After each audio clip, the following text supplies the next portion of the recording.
Welcome back to the channel, guys. Hey guys, welcome back. I'm Phil. I'm Sam. We're Bars and Bar Bells, and this channel has gotten to 50,000 subscribers not too long ago. Thank you so much for all that support, guys. We really appreciate it. If you notice, we have a little bit of a different setup today.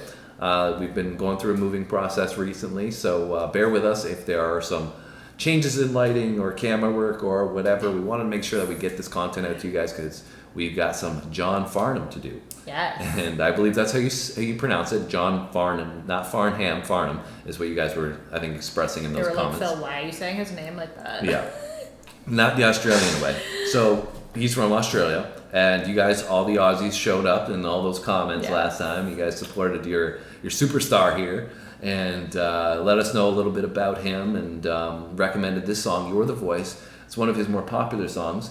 And it's from the same concert that we did on the last one, the Melbourne Symphony Orchestra. Right? So I think this song came out in like 1986. So you know, it's been a while. It's been a while, and that's when we weren't present in the world. So so this is, you know, us getting to know John is definitely a new experience. We were blown away in the last one. It was super cool. So Had cool. the saxophone solo in that last one, which was the first time we really saw a saxophone solo. Yeah, I was like, wow, this is different.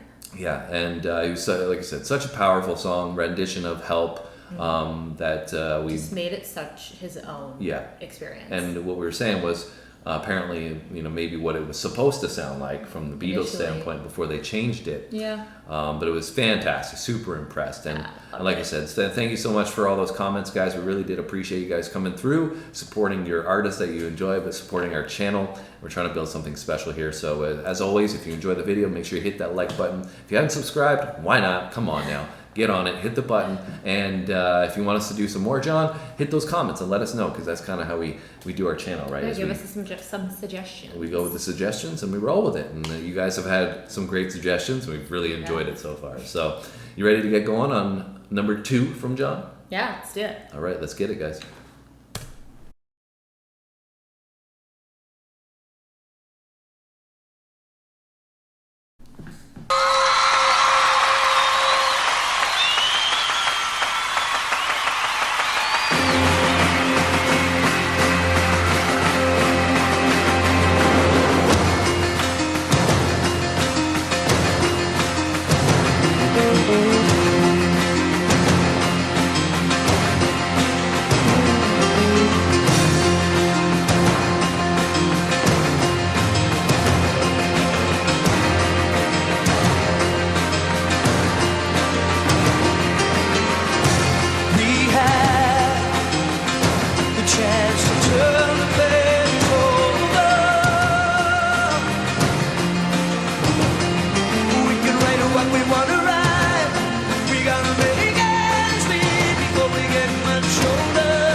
bagpipe solo. Literally, like, where did that come from? No more saxophone solos. We're going with bagpipe solos. That's wild. That's great. That sounded really, really cool. Yeah. I think that's the first time I've ever seen like an actual. I've seen bagpipes before, but I've never seen it thrown into like an actual song, hit record like this. Yeah, no, for sure, me either. So that was cool. So clearly, John is very creative. I don't know who wrote this. If he wrote it, somebody else wrote it. Yeah. What his part in the composition was, but clearly when he does his music, he likes to throw in these really different, these different and unique creative concepts and aspects of the song. So love that. Love this in general. Just the orchestra vibe is so killer. Yeah. It's so great. Like the depth in what they're providing from, the music aspect is fantastic. We know from the last one his vocal is great. Yeah. And you can see some of that still. I mentioned the last one. There was one point where he was like pulling the mic down to his hip. I remember that. This one is we not. Were like, what? Yeah, this one is not so much. But I just love the peaks and valleys that it's providing in this one alongside that instrumentation. I love how he's like engaging the crowd and getting them to sing. Great performer. Too. Yeah, and having a great time, and it's a great vibe. I really am, like I said, enjoying this whole atmosphere. It looks fantastic. Wish I was there. Such a long time ago, like we said, but. I think also too, I'm not sure if you guys mentioned in the comments that he might be battling cancer at this point. I'm not sure if that's the case, but hopefully he's on the mend if so. But we're getting to experience his great vibes that he brought to the whole audience again. He's such a great performer. Yeah, and it seems like everybody's having a blast. I know, right? Like for sure. Like I said, it's crazy when you look back and see these concerts. Nobody's on their phone or anything like that. It's such a different time. Yeah, and it makes me miss not miss it because I wasn't around, but wish you could have experienced that. Exactly. Yeah, for sure. No, so anyways, I've been yapping for a bit. You like this one? I did. I like it a lot. I think the orchestra vibe is like so cool. It's such a different experience in a concert setting, right? Like there's just so much instrumentation in it and it all comes together so beautifully. I also like the song a lot too, right? Like I can't really remember specifically the points in the lyrics, but he says something about like not living in fear and like, standing up for what you believe in type thing. And I think like the song itself just kind of has a positive message. Oh yeah, for sure. It's positive It's a lot of uplifting vibes. Yeah. And I just love how like into it he is. Like I said, like getting the crowd involved and I mean, those bagpipes, like I'm still processing that. I'm like, sorry, what? Well, let's run it back and check out some more bagpipes. Like, look at this sick outfit. And I like the little salute at the end. He's like, yeah. That's cool.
don't really notice. Well, I did notice it, but the backup vocals, like how prominent they were, and how much of an anthem feel it provides. Yeah, it really does. With those, like obviously that was the focus in the back end of the song. Yeah, it's like but that's what I felt listening to it. It was just like an anthem. I don't know if this is like the Australian anthem or what, but but that's what I felt. It was so good, so well done. So much, they kept I felt like they were showing different instruments, like every 1 minute that would go in. It's like they're adding something guy, else. Like on that big drum, he's just like boom, boom, boom. Yeah, and they showed like the trumpets. They showed obviously the pianist in there. Yeah. There's just so many layers to this one, and I was vibing out the whole time. It was a great, like you said, you summed it up well when you said it's a feel good song. Yeah. And that's what I feel like everybody in the audience was looking at it as. It was just this feel good anthem, and probably would look forward to going to the concert and him doing this one. Yeah. While he's having the time of his life on the stage as well. Clearly, sure. I don't know if you saw it, but he after he had thrown the mic stand, threw it. But then he picked it up with his foot. Oh no, I didn't see that. Yeah, he flicked it up and he grabbed it again. So he's bringing all the energy to his performance, right? Yeah, and I mean, I think, like you said, right, obviously it's a feel-good song, but I think it just has, a good message, right? Saying, almost you're the power, you're the voice, and, how long can we look at each other down a barrel of a gun, and, don't live in fear, and don't stay quiet, and stuff like that, right? Which, again, is, a lot of meaning to the music, which I feel like is lacking in today's day and age. Very true. Well, I enjoyed our second song from John Farnham. Yeah, he was the bomb. And I shouldn't leave out the Melbourne Symphony Orchestra, because they obviously did a great job as well. Yeah. So thanks for that recommendation, guys. Really did appreciate that. I enjoyed it. Great rendition, like we said. And so if you want to leave those comments and let us know about something else from John that we might want to check out, maybe something else from this concert as well, then you can hit those comments and let us know. Like I said, make sure you subscribe. If you enjoyed our reaction, just hit that like button for us. Helps with our channel, but also helps you with your algorithm on YouTube. And that means it's a win-win. So that's it from us today. We'll be back soon. See you guys in the next one.